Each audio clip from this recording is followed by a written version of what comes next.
Según Mateo, capítulo 15, versículos del 1 al 6. Debo señalar que no haré una exposición exhaustiva de este pasaje.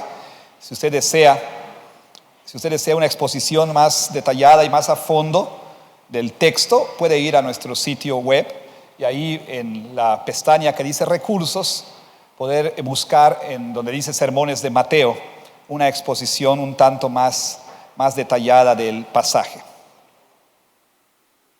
Más bien voy a enfocarme en un asunto que es muy relevante, un asunto que se ha vuelto un asunto central en la cultura en la que vivimos, y me refiero al asunto de autoridad. Y específicamente me refiero a cuál es o cuál debiera ser la máxima autoridad, la suprema autoridad, la autoridad final y última en nuestras vidas. Ahora, la pregunta realmente no es si usted y yo nos sometemos a alguna autoridad. Toda persona, ya sea de manera consciente o inconsciente, se somete a algún tipo de autoridad, la cual considera la autoridad máxima en su vida. Algunas personas, por supuesto, se someten a su razón, a su lógica como la autoridad final. Algunas otras personas al sentido común, otras a la sabiduría convencional, otras más se someten a algún tipo de autoridad religiosa, otros se someten a algún tipo de autoridad civil o militar, algunos se someten, por supuesto, a sus propios sentimientos, etcétera, etcétera. Todos reconocemos algo o a alguien como la autoridad más alta y final en nuestras vidas. La pregunta entonces no es si usted y yo tenemos algún tipo de autoridad, sino cuál es la autoridad final en nuestras vidas. Esa es la pregunta para todos nosotros. Y esta es una pregunta que Jesús enfrentó y confrontó en su tiempo. En nuestro pasaje nosotros leímos que una delegación de autoridades religiosas fue enviada de Jerusalén, de la capital, del centro del poder religioso y político de Israel de tiempos de Jesús. Una delegación, según nos dice Mateo en el capítulo 15, versículo 1, compuesta por fariseos y escribas. Bueno, en ese tiempo el Sanedrín, la autoridad religiosa de los judíos, se componía principalmente de dos partidos religiosos. A la derecha, los conservadores, los fariseos. A la izquierda, los liberales, los saduceos. Los fariseos eran un partido religioso muy celoso de la ley de Dios. Pero no solamente de la ley de Dios, sino también de las tradiciones, de las enseñanzas de los rabinos judíos. A estos se le unieron los escribas. Los escribas eran los doctores de la ley, gente docta, entendida en la ley de Dios, los expertos en materia de religión y en materia, por supuesto, de las escrituras. Estos fueron enviados a Jesús para cuestionarle. ¿Por qué? Porque de alguna manera las autoridades religiosas habían escuchado, se habían enterado de que en provincia había un rabino, un joven rabino, que estaba enseñando nuevos caminos y que aún se decía estaba enseñando a sus discípulos a quebrantar los mandamientos. Así que esta delegación llega hasta Jesús y entonces le cuestionan. No nada más le preguntan, sino le cuestionan. Vea usted el versículo 2. ¿Por qué tus discípulos quebrantan la tradición de los ancianos? Porque no se lavan las manos cuando comen. ¿Sí? No se lavan las manos cuando comen pan. Bueno, ha de entender usted que el asunto aquí no era un asunto meramente de higiene. Vaya, esta no fue una delegación enviada por la Secretaría de Salud para cuestionar a Jesús, que no entienden que estamos en tiempos de COVID. ¿Por qué no se lavan las manos tus discípulos?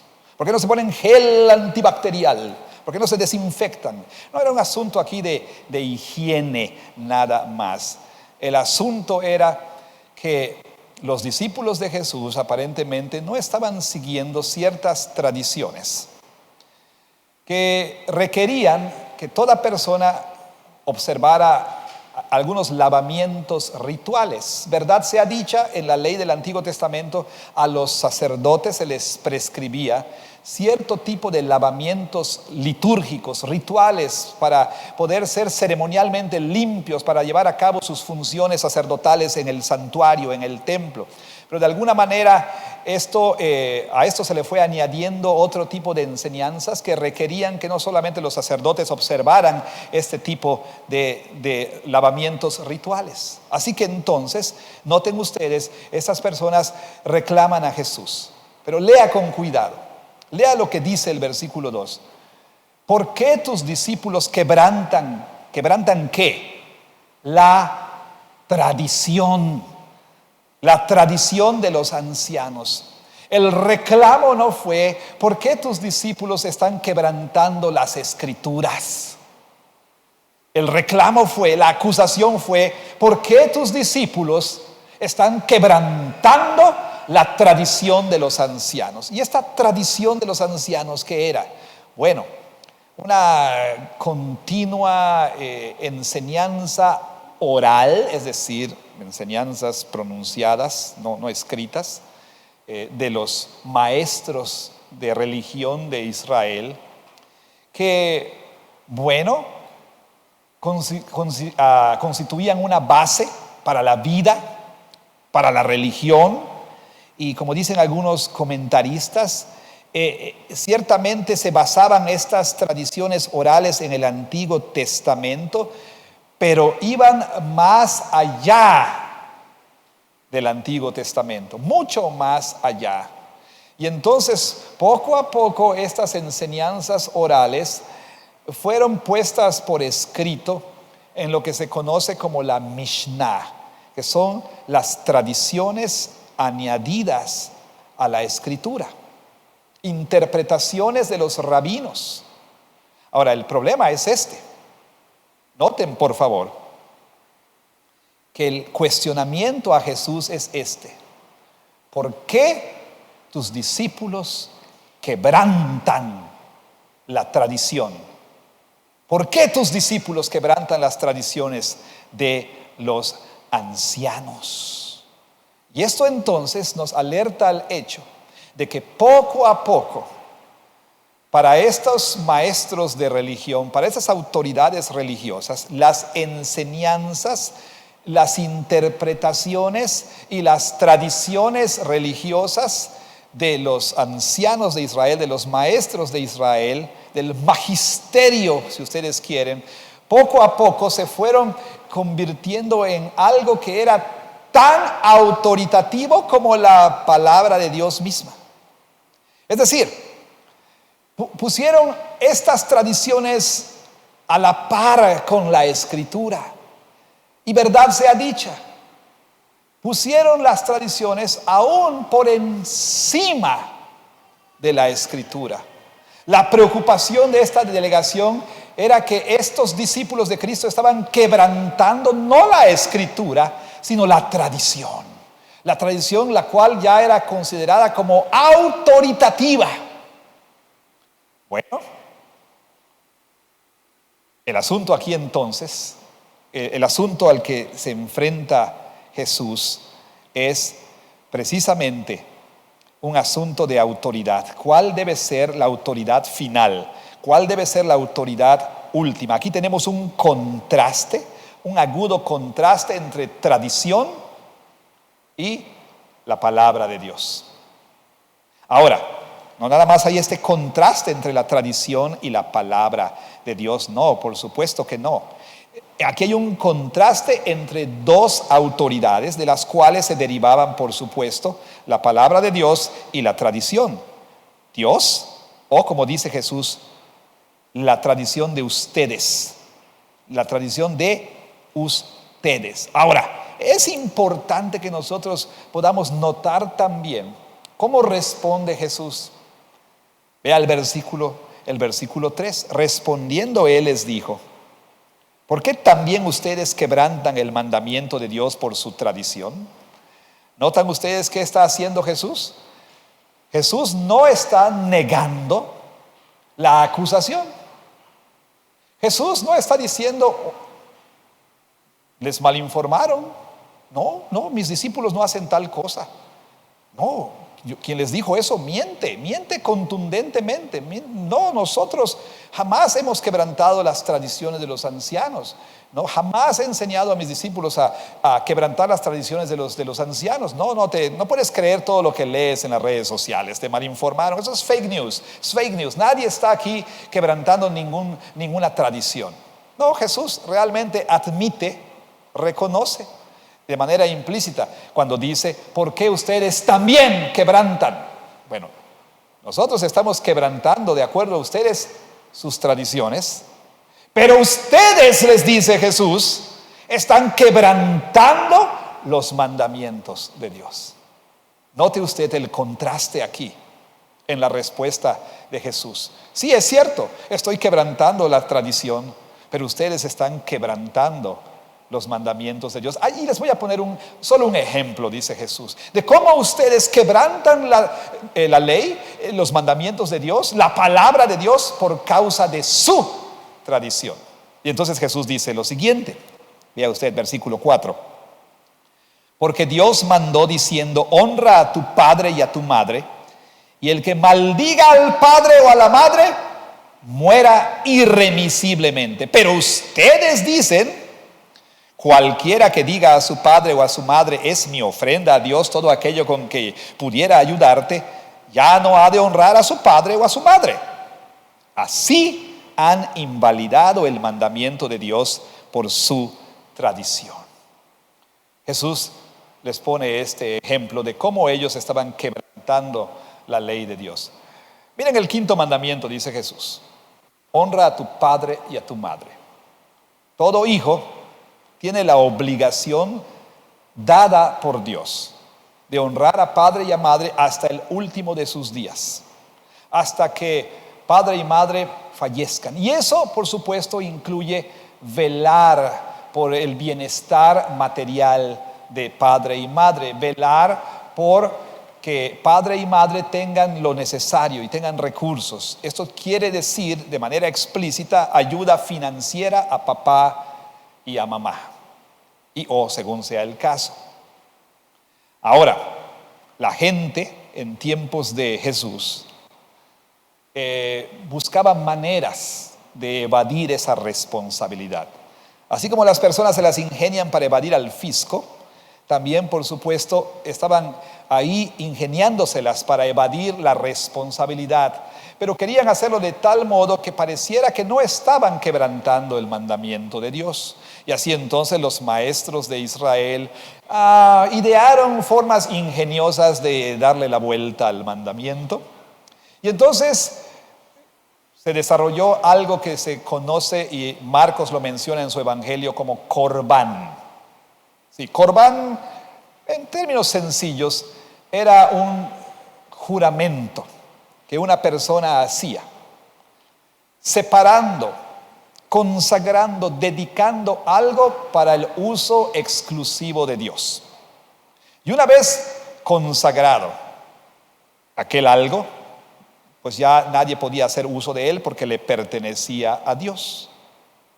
Y entonces la persona juraba que estaba dedicando esto exclusivamente para Dios. Y así entonces, bueno, cuando papá y mamá se veían en necesidad y acudían al hijo, el hijo podía decir con toda libertad: ay, mamá, me lo hubieras dicho ayer, apenas hace 2 días dediqué esto al Señor.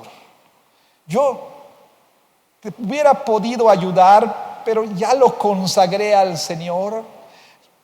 Ya no puedo tocarlo, mamá, lo siento mucho, me da mucha pena, pero es corbán, ya lo juré, esto es del Señor, ya no te puedo ayudar. Ay, hombre, si lo hubiera yo sabido, ¿Cómo no me llamas? ¿Por qué no me mandaste un WhatsApp, mamá? Ya lo consagré, no puedo hacer otra cosa. Así entonces ellos podían evadir su responsabilidad sin supuestamente estar quebrantando la ley, porque, como dice aquí Jesús, los maestros enseñaban: cualquiera que dedique eso al Señor, ya entonces no quebranta el mandamiento de honra a padre y madre. Esta era la enseñanza, esta era la tradición. Y Jesús dice: hipócritas, les dice Jesús. Hipócritas, bien profetizó de ustedes el profeta Isaías cuando dijo, versículo 7, este pueblo de labios me honra, mas su corazón está lejos de mí, pues en vano me honran, note versículo 9, enseñando como doctrinas mandamientos de hombres. ¿Qué había hecho la autoridad religiosa en tiempos de Jesús? Elevar sus tradiciones al nivel de la palabra de Dios. Pero aún más, poner sus tradiciones como la autoridad final, como la autoridad final. Este mismo asunto es lo que Martín Lutero y los reformadores enfrentaron en su tiempo. Por supuesto, Lutero inicialmente protestó en contra de los abusos de la iglesia. La iglesia se había corrompido doctrinal y moralmente poco a poco. Y por supuesto, eso como consecuencia de abandonar la palabra de Dios. Y así entonces, la iglesia empezó a caer en excesos grotescos, como por ejemplo, viéndose el Papa corto de fondos para proseguir con sus proyectos faraónicos de construcción. Cualquier semejanza con la realidad es pura coincidencia. Entonces el Papa se las ingenió, siguiendo el consejo de algunas personas, para extraer fondos. ¿Cómo? Mediante la venta de indulgencias. ¿Qué era una indulgencia? Bueno, era un documento firmado por el Papa que concedía perdón de pecados a toda persona que comprara esa indulgencia. Y así entonces uno podía acortar su tiempo en el purgatorio o al comprar el documento en favor de un ser querido que ya estaba en el purgatorio. Bueno, esa persona entonces podía asegurar que su ser amado acortara su tiempo de sufrimiento, de purga de pecados ahí en ese supuesto lugar. Bueno, por supuesto que Lutero protestó por estos excesos en su famoso documento, las 95 tesis que él clavó en la puerta de la abadía de Wittenberg. Ahora bien, esto obviamente ocasionó la reacción de Roma y empezó un debate entre Lutero y el teólogo premier, si ustedes quieren, de la iglesia de Roma en ese tiempo, Johann Eck. Y en el transcurso del debate, Lutero, por supuesto, enunció este postulado fundamental de la reforma, que es sola scriptura. ¿Qué es sola escritura? Esta es una frase en latín que quiere decir que la escritura solamente, y solo la escritura, y nada más que la escritura, es la autoridad infalible, es la autoridad final y suprema para la iglesia y para el creyente en Cristo.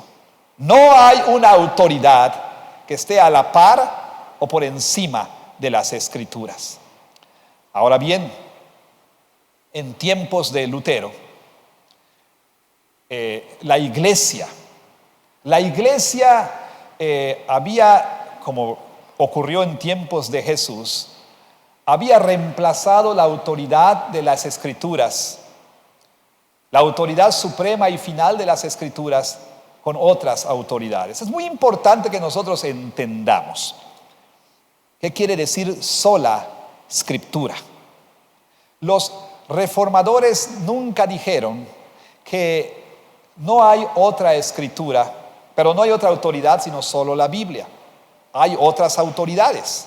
Pero lo que sí dijeron es que la autoridad máxima, la autoridad suprema y la autoridad infalible es las Sagradas Escrituras. Los reformadores no eran innovadores. Nunca pretendieron estar enseñando algo nuevo. No, de ninguna manera. Los reformadores más bien, como dice un autor, eran excavadores. ¿Por qué? Porque recuperaron algo que llegó a estar sepultado con toneladas de enseñanzas falsas y de tradiciones infundadas que poco a poco se habían convertido en mandamientos divinos. Los reformadores reconocieron de hecho que la iglesia en tiempos de los apóstoles y después de los apóstoles, la iglesia reconocía y sostenía y afirmaba la doctrina de sola escritura. La iglesia de Roma, verdad sea dicha, tampoco negaba la autoridad de la escritura. Pero el asunto es que Roma enseñaba que la Biblia era una autoridad, no la autoridad. Porque en tiempos de Lutero la iglesia reconocía una autoridad triple: la escritura, la tradición y el magisterium, es decir, el magisterio de la iglesia. ¿Qué es el magisterio? Bueno, la enseñanza de los obispos y en particular del Papa, del obispo de Roma, cuya palabra pronunciada ex cátedra, es decir, sentado en la silla de San Pedro, era la palabra infalible de Dios. Cuando el Papa hablaba ex cátedra, el Papa estaba hablando palabra divina. Y así entonces la iglesia empezó a decir que la autoridad del Papa y la autoridad del magisterio de la iglesia, los maestros de la iglesia, era de hecho la autoridad suprema y final. En otras palabras, no el magisterio, no el papa, no los obispos, no los sacerdotes, no los cardenales, no el clero debía someterse a la Biblia debía someterse a la autoridad del magisterio. Y se enseñaba a la gente: no puedes entender la Biblia por ti mismo, el magisterio de la iglesia tiene que interpretarla para ti. Y así entonces la autoridad del magisterio y las tradiciones de la iglesia no solamente se pusieron a la par de la Biblia, sino aún por encima de las escrituras. Por supuesto, Lutero también y otros reformadores hablaron en contra de esto e insistieron en sola escritura, solamente la escritura y nada más que la escritura. Y nadie junto a la escritura es de hecho la autoridad infalible, final, suprema y última. Bueno, obviamente esto no cayó muy en gracia con respecto al Papa de ese tiempo, y entonces Lutero fue sino se le requirió su presencia en algo que se conoce el día de hoy como la dieta de Worms. Ahora, dieta, no piense usted en un régimen alimenticio.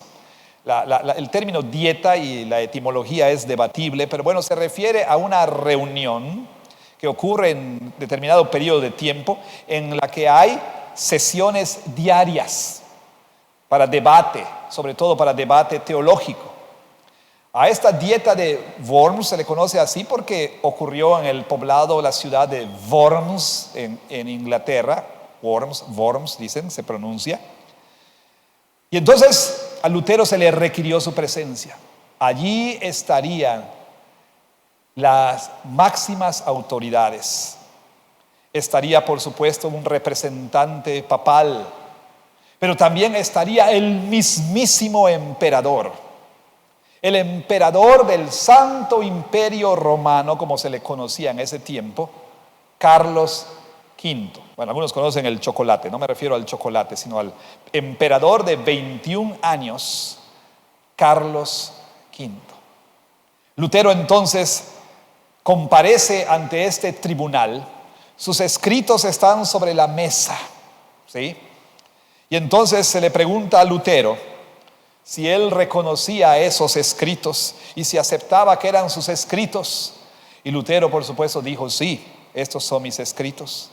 Entonces aquel que pues era su inquisidor, por así decirlo, pronuncia estas palabras, le dice: revoco, le dice: retráctate, retráctate, Lutero, de lo que estás enseñando, retráctate. Y Lutero entonces pide tiempo para pensarlo. Se le concede una noche la cual él pasa en oración toda la noche. Y al día siguiente, cuando otra vez se le dice: Lutero, revoco, doctor Lutero, retráctate, Lutero pronuncia sus famosas palabras. Hay muchas versiones de estas palabras, pero el consenso es este: yo estoy atado a las escrituras que yo he citado, y mi conciencia está cautiva a la palabra de Dios. No puedo ni me retractaré de nada, ya que ni es seguro ni es correcto ir en contra de la conciencia. A menos que se me pruebe por las escrituras y por la razón, no puedo hacer otra cosa. Aquí estoy, Dios me ayude. Amén. Y con estas palabras, Lutero entonces mantuvo su compromiso inquebrantable, inconmovible, con la suprema autoridad de las Sagradas Escrituras. Hoy como ayer, hoy como en tiempos de Jesús y como en tiempos también de la Reforma, la Iglesia enfrenta la misma batalla por la Biblia. Por la Biblia como la suprema y última y final autoridad. Ahora, esta es una lucha que enfrentamos como iglesia, pero también todos nosotros a nivel individual enfrentamos la misma batalla. Esta batalla no es nueva. Este conflicto se remonta hasta el mismísimo comienzo de la humanidad, al jardín de Edén, donde Adán y Eva tenían una sola, suprema y final autoridad, que era la revelación de Dios, la palabra de Dios. Sin embargo, otra voz habló a Adán y a Eva, y esta voz les presentó una autoridad alternativa. Esta voz cuestionó la veracidad y la confiabilidad de la palabra de Dios y les llamó entonces a rechazar la autoridad de la palabra de Dios sobre sus vidas y a abrazar una nueva autoridad. Interesantemente, la serpiente, el diablo y Satanás les llamó a constituirse ellos mismos en su autoridad. Les llamó a ser ellos mismos la autoridad final en sus vidas. Les llamó a ser autónomos e independientes. Les llamó a ser su propia autoridad. Y a partir de entonces, el ser humano caído ha abrazado lo que Protágoras alguna vez llamó de esta manera: homo mensura en latín. ¿Qué quiere decir homo mensura? Usted quizá ha oído esta frase alguna vez. El ser humano, el hombre, es la medida de todas las cosas. ¿Qué quiere decir esto? Que el ser humano y no Dios, el ser humano y no la palabra de Dios, es la regla, es el estándar, es la norma, es el árbitro supremo en asuntos de moralidad y, por supuesto, El hombre es quien determina lo que es verdad y lo que no es verdad. En el Edén Dios había dicho: si comes del fruto de este árbol morirás. La serpiente dijo: no es cierto. Y entonces les llamó a ser ellos los que determinaran qué es verdad y qué no es verdad. Esta declaración de Protágoras fue, por supuesto, entronizada en el ideal modernista, ¿sí? Usted recordará quizá la Ilustración, que vino a coronar la razón humana, ¿sí?, como el árbitro supremo, como el estándar, como la autoridad final. La ciencia, por ejemplo, llegó a ser el árbitro supremo en todos los asuntos, y específicamente la razón humana. Ahora bien, hace algunas décadas empezó un movimiento que tiene raíces más atrás. Este movimiento entonces empezó a manifestarse primero en la academia y luego en la cultura. A esto se le conoce como el postmodernismo. Y el postmodernismo, mientras que rechaza los ideales del modernismo, de la Ilustración, el postmodernismo lleva más allá el ideal del modernismo. ¿Cuál? El hombre es la medida de todas las cosas. ¿Y cómo es que el postmodernismo lleva más allá este ideal? Bueno, porque el postmodernismo no nada más dice el hombre es la medida de todas las cosas, sino que el postmodernismo dice cada persona, cada individuo es su propia medida de todas las cosas. O sea, ¿quién determina qué es verdad y qué no es verdad? ¿Dios? No. ¿La razón? No. Yo. Pero no yo en cuanto a mi razón, sino que la autoridad máxima en este mundo posmoderno en el que estamos viviendo ahora ya no es la razón humana, sino que es los sentimientos. Los sentimientos. Es decir, cómo el individuo se siente. ¿Y qué es lo que el individuo siente? Es lo que determina qué es verdad y qué no es verdad, qué es real y qué no es real, qué es correcto y qué no es correcto. Después de todo, así lo dice una de las voces más influyentes en y para las generaciones emergentes, Billie Eilish, cuando dice: todo se trata de lo que te haga sentir bien. Todo se trata de lo que te haga sentir bien. En otras palabras, entonces, ¿cómo determina una persona cuando algo es verdadero? Bueno, la persona solamente tiene que mirar a su interior y entonces determinar cómo se siente al respecto. ¿Cómo determina una persona cuando algo es correcto o incorrecto? Nada más tiene que mirar a su interior y entonces ahí checar cómo se siente. ¿Cómo se siente?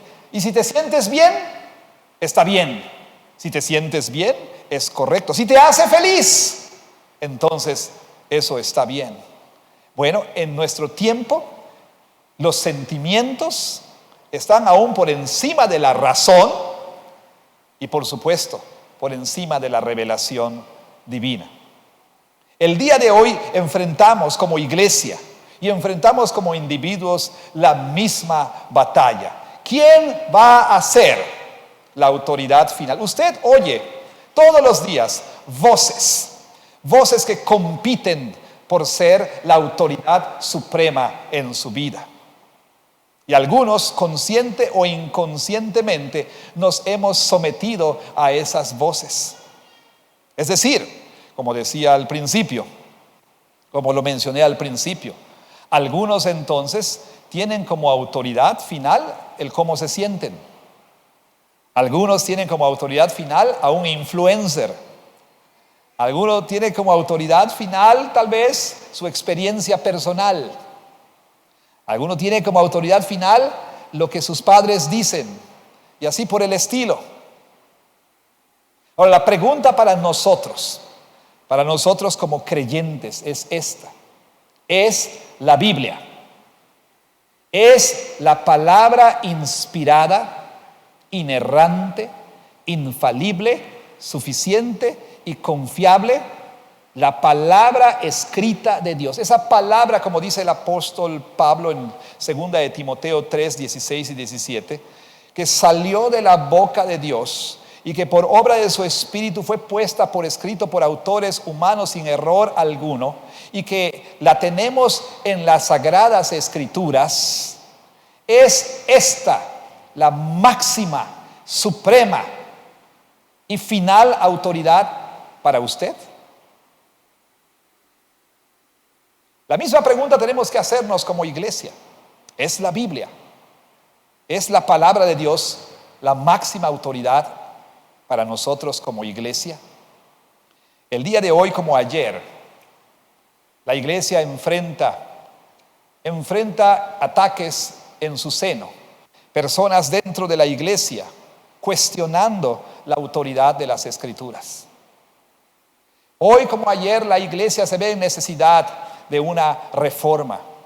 Porque después de todo, el lema de la reforma es iglesia reformada, siempre reformándose. Pero eso quiere decir reformándose de acuerdo a la palabra de Dios. El llamado de la reforma no es ir a la vanguardia, no es innovar, no es ir hacia adelante, sino al contrario, siempre regresar a las Escrituras para que las Escrituras reformen a la iglesia, para que las Escrituras, como el estándar supremo, nos muestren de dónde y en qué nos hemos desviado como iglesia. La iglesia siempre tiene que someterse a las Escrituras y no las Escrituras a la iglesia. La autoridad de las Escrituras no fluye de la iglesia. La autoridad que la iglesia tiene fluye de las Escrituras. Y por lo tanto, nosotros como iglesia, y en particular como Iglesia Jesús, tenemos que renovar y refrendar nuestro compromiso inquebrantable con la palabra escrita de nuestro Dios. ¿Y esto qué quiere decir? Quiere decir dos cosas. Número uno, sola Escritura. Sola Escritura. Eso quiere decir que solo la Biblia debe ser el contenido de nuestra enseñanza. Los pastores, los predicadores, los maestros de la iglesia deben predicar y enseñar solamente la Escritura. Esto no quiere decir que no reconocemos otras autoridades. Sola Escritura no es una licencia para eximirnos de someternos a otras autoridades. Los reformadores no enseñaron solo Escritura, o sea, solo la Biblia y nada más. Ellos enseñaron sola Escritura. ¿Esto qué quiere decir? Que si bien hay otras autoridades, la palabra final la tendrá la Escritura. Que si bien somos llamados a someternos a otras autoridades, ultimadamente la autoridad suprema en nuestras vidas será la Escritura.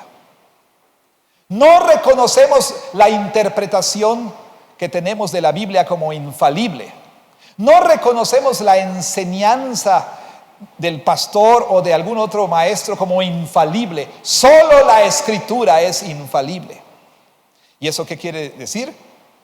Que nosotros entonces debemos reconocer en la iglesia la palabra de Dios como nuestra autoridad final. Pero también esto tiene que ver con no solo sola Escritura, sino con tota Escritura, que es algo que casi no se menciona. Esto es algo que los reformadores también enseñaron. Sola Escritura, pero también tota Escritura. ¿Qué quiere decir tota Escritura? Es otra frase latina que quiere decir no solo la Escritura, sino también toda la Escritura. Reconocemos que desde Génesis 1:1 hasta el final de Apocalipsis, la Biblia es la palabra de Dios. Y somos llamados a predicar y a enseñar la Biblia. Sin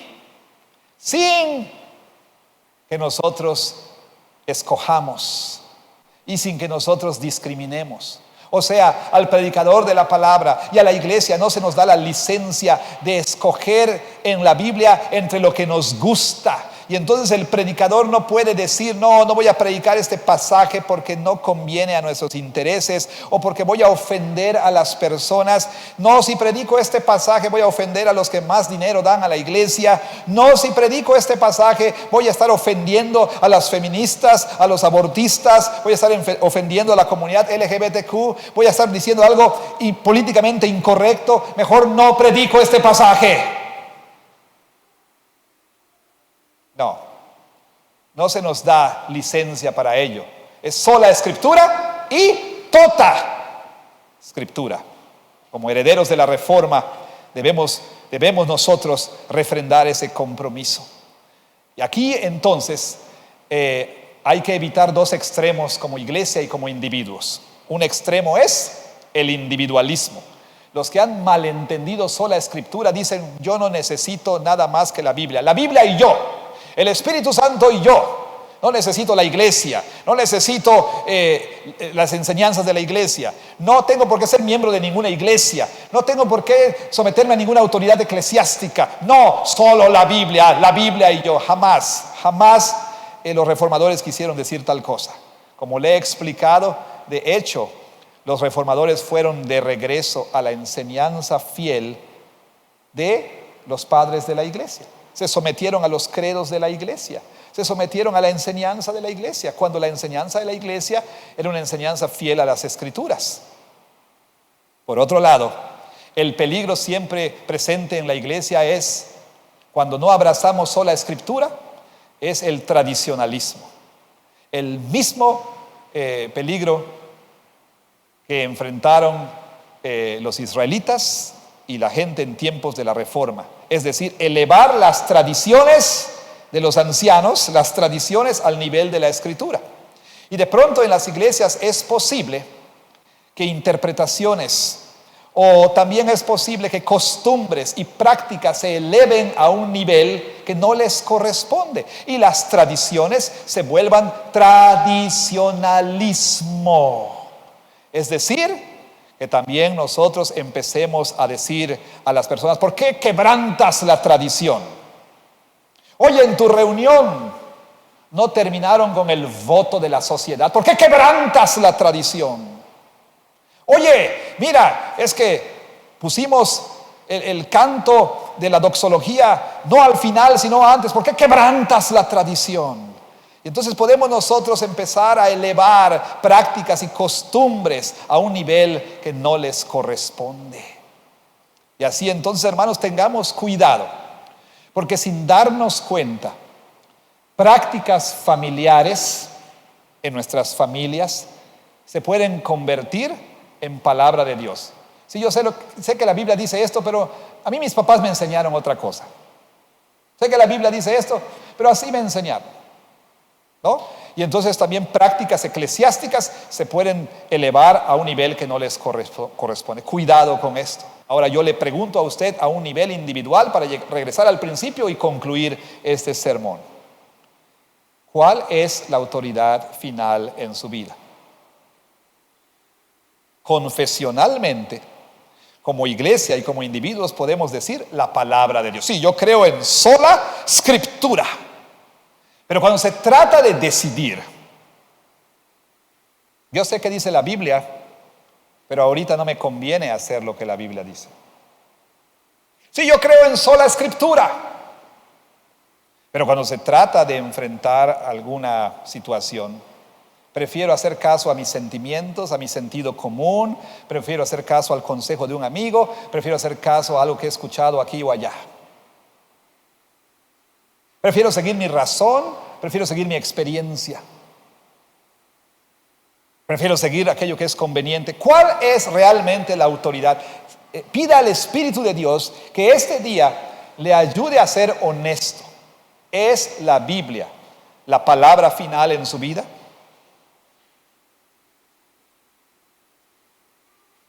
A veces, para los esposos, la palabra final es lo que diga su mujer, lo que diga nuestra mujer, lo que tú digas, mi amor. A veces, para los hijos, la palabra final es la que los padres dicen. A veces la palabra final es la palabra de los influencers, la palabra de los amigos, la palabra de los profesores. ¿Cuál es la autoridad final en su vida? Le llamo entonces en el nombre del Señor Jesucristo. Uno, a reflexionar, a hacer un examen honesto. ¿Es la Biblia mi autoridad suprema y final? Si usted hallara que no es así, arrepiéntase. Todos nosotros somos inconsistentes. Todos nosotros afirmamos sola Escritura. Pero en la vida diaria podemos ser incongruentes e inconsistentes. Aún los cristianos entre nosotros. Por eso siempre debemos volver a las Escrituras. Y por eso es que siempre debemos pedir al Señor que nos ayude a ser fieles a las Escrituras. Yo le llamo en el nombre del Señor a reconocer que tal vez, no lo sé, pero tal vez usted ha elevado otras cosas y las ha puesto por encima de las Escrituras. ¿Cuáles son las tradiciones de los ancianos que usted ha elevado a un nivel de autoridad en su vida? Por otro lado, es mi deber también como pastor llamarnos a nosotros como iglesia, a renovar nuestro compromiso con sola Escritura. En este día de la Reforma, ¿qué mejor día para rogar al Señor que nos permita ser una iglesia que predique sola Escritura y tota Escritura? Que Dios bendiga su palabra. Amén.